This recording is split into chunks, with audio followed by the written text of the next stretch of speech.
Oke guys, sebelum melanjutkan, jangan lupa like dan komen. Dan yang baru bergabung, jangan lupa subscribe dan aktifkan loncengnya.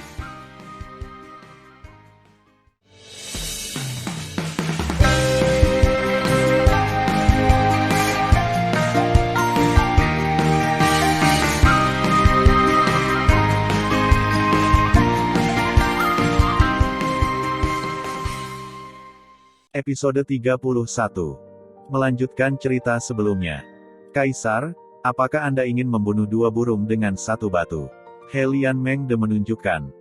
Itu benar, mata Kaisar Shizu berbinar. Fang Zixi lahir dengan hati yang buruk, dan obat ilahi yang benar-benar menyembuhkan hatinya ada di makam Tuntian.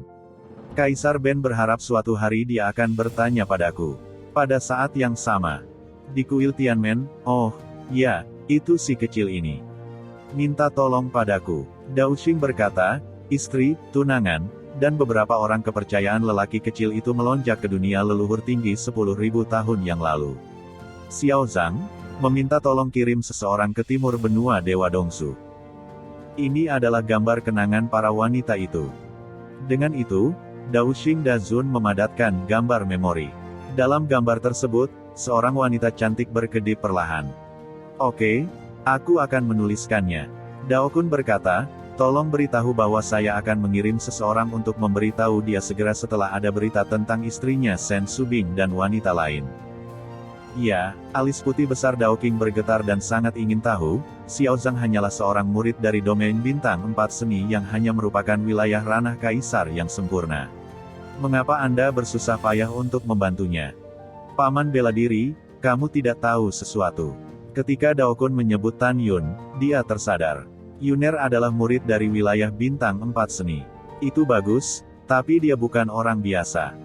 Bagaimana kau mengatakan itu? Dao King Dazun tertarik. Dao Kun tampak setuju dan berkata, Paman bela diri, saya tidak melebih-lebihkan. Yuner memiliki 3 poin, tidak ada yang bisa menandingi dunia leluhur tertinggi. Betulkah? Dao King bertanya, katakan padaku. Ini paman bela diri. Dao Kun terbang ke samping. Pertama, keempat keterampilan itu sangat berbakat dan cerdas.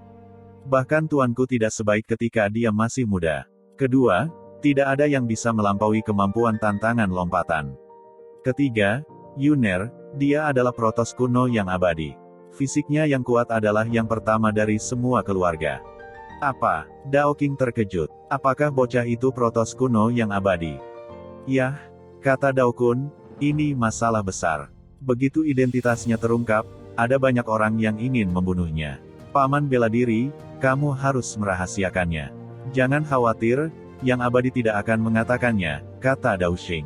Luar biasa, aku tidak menyangka bahwa protos kuno yang abadi masih hidup. Setelah keterkejutan, Dao Xing Dazun bingung dan berkata, kamu baru saja mengatakan Xiao Zhang, tidak ada yang bisa melampaui levelnya. Apa artinya bahkan jika 4 keterampilan kakak laki-lakiku tidak sebaik dia? Jadi Dao Kun menceritakan pengalaman Dao Xing Dazun Tan Yun dalam memahami 4 keterampilan, kode rahasia dari 4 keterampilan, dan semua jenis pembunuhan lompatan. Setelah mendengar ini, Dao Xing Dazun menimbulkan badai di hatinya. Dia tidak pernah berpikir bahwa Tan Yun adalah iblis di antara iblis. Luar biasa, sungguh luar biasa. Rasa hormat Dao Xing penuh dengan pujian. Gadis itu, putri ketujuh, benar-benar memiliki visi. Dia bisa membuat orang seperti itu menjadi pengawal pribadinya. Paman bela diri, bisakah kamu berjanji padaku satu hal? Kata Dao Kun. Ayo, ada apa? Dao Kun berkata, sekarang kamu berada di dinasti leluhur Sisu. Dia tidak terbiasa dengan tempatnya. Jika dia menemui kesulitan yang tidak dapat diselesaikan, tolong bantu dia lebih banyak. Jangan khawatir, itu wajar, Dao Xing berkata, Xiao Zhang telah memahami pengalaman 4 keterampilan kakak laki-laki saya dan 4 kode rahasia keterampilan. Dia juga setengah dari murid kakak laki-laki saya. Saya akan melindunginya secara alami. Selain itu, dia masih protos kuno yang saleh dan abadi. Aku ingin lebih melindunginya. Pagi berikutnya, Dao Kun dengan hormat mengirim Dao Xing keluar dari kuil Tianmen. Pada hari itu, ketika malam tiba, pengorbanan besar, He Lian Mengde tiba di kuil Tianmen. Domain bintang penguasa, aula penyambutan. Di aula utama, pemimpin istana Fang Zixi, wakil pemimpin istana Chu Xiaotian, wakil pemimpin istana Zulong, dan Helian Mengde duduk di perjamuan dan berbicara dengan gembira. Saya sangat mengagumi pemimpin Fang. Helian Mengde berkata sambil tersenyum, kamu bisa mengundang saudara Chu keluar dari gunung untuk menjadi wakil pemimpin istanamu. Dengan saudara Chu, kekuatan kuil Tianmen harus tumbuh hari demi hari. Helian Mengde tersenyum di wajahnya, tapi hatinya sangat bermartabat. Tanpa menunjukkan wajahnya, dia berbisik kepada Zulong, saudara kedua, bagaimana situasinya? Bagaimana Fang Zixi mengundang Chu Xiaotian? Awalnya, Kaisar Sizu ingin mengundangnya keluar dari gunung, tetapi dia menolak tanpa berpikir. Mendengar pidato itu, Zulong berkata, saudaraku, kamu tidak tahu. Chu Xiaotian memiliki hubungan pribadi yang baik dengan ayah Fang Zixi. Ayah Fang Zixi mempercayakannya kepada Chu Xiaotian sebelum dia meninggal. Chu Xiaotian akan membantunya jika dia bertemu kesulitan apapun. Kakak tertua, Fang Zixi menyadari bahwa kakak keduaku, aku, berada di pihak Kaisar Agung Sizu, jadi Chu Xiaotian diundang. Begitulah. Ya, saya tahu, kata Helian Mengde. Tunggu sebentar, Kaisar Agung memiliki rencana baru untuk membunuh 2 burung dengan 1 batu. Sama seperti saudara-saudara yang disumpah berbisik secara diam-diam, Fang Zixi tersenyum dan berkata, pengorbanan besar, apakah Anda membawa kabar baik kepada pemimpin istana kali ini? Ya, itu benar-benar kabar baik. Helian Mengde minum seteguk anggur dan berkata sambil tersenyum, Kaisar Agung kita setuju untuk memberi murid istanamu tempat untuk memasuki makam Dewa Tuntian. Itu keren. Fang Zixi senang.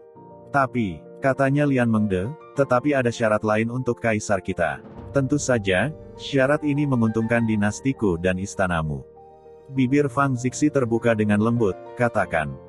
Helian Mengde berkata, Tuan Fang, Kaisar Agung kita telah lama mencintaimu.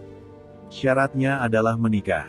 Apa? Fang Zixi tiba-tiba bangkit, senyumnya menghilang, dan berkata dengan dingin, dia ingin tuan istana ini menikah dengannya.